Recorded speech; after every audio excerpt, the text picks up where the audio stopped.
Deep in the darkest corners of the internet lies a YouTube channel that is beyond what is known to man. It is a dimension as vast as space and as timeless as infinity. It is the middle ground between light and shadow, between science and superstition, and it lies between the pit of man's fears and the summit of his knowledge. This is the dimension of imagination. It is a YouTube channel which we call Flash Forward Reviews.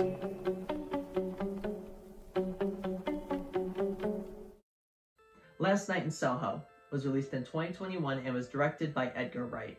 It stars Thomasin, Mckenzie, and Anya Taylor-Joy, and is about an aspiring fashion designer who can live in the world of a girl from the 60s. So first off, I want to wish everyone a very happy Halloween. I hope you guys are having a fun time. Stay safe out there if you're going trick-or-treating or anything, and check your candy. Saw a post on Twitter today where someone found a gun in their Twix, so you never know, just be careful with all of that. And if you're wondering who I am for Halloween right now, well, of course I'm Sandy from Last Night in Soho, which, let's talk about that movie, because I personally really liked it. I thought it was really great. I thought that the cinematography was excellent. The acting is amazing. I do have a few problems with it, but I really want to talk about what this movie does great.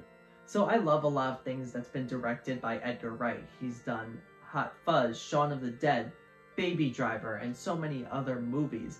And so going into this, I have very high expectations because I really like his direction, and I think that he does an amazing job with the story of this movie. I think there's so many fun twists, so many fun turns. It gets a little bit freaky at many parts of it. A jump scare got me, which is kind of rare now, but there was one jump scare that got me, which made me so excited that it had something like that. But there's a lot to love about this movie. On top of that, Anya Taylor-Joy's acting as Sandy is phenomenal. You believe that she's a singer in the 60s, and all of the cinematography that just makes it look so 60s. The music choices are excellent. I feel like in every Edgar Wright movie, there's just amazing music selections, and it doesn't change with this movie. There's a lot of great song choices. I think the only issue that I have with this movie is some of the writing.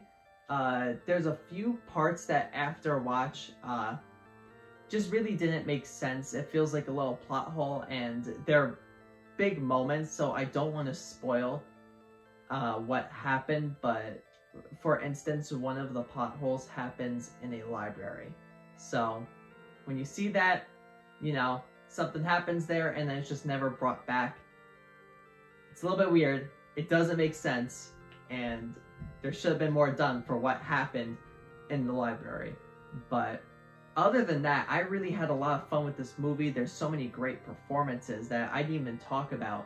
Jack is done amazingly. John is such a loving character who you really just root for. And of course, our main character, Ellie, is fantastic, and I can't wait to see what else she does next because her acting is very good. So, overall, I would give Last Night in Soho an 8.75 out of 10, and I 100% recommend it. Please support this movie. Watch this movie.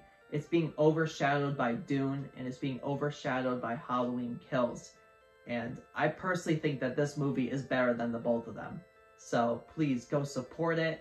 Do anything you can to watch it. So thank you everyone for watching this review, and be on the lookout for more reviews in the future.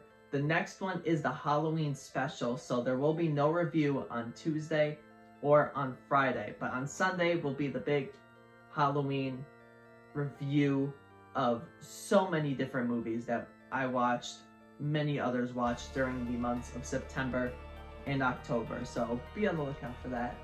But let's flash forward to the next review.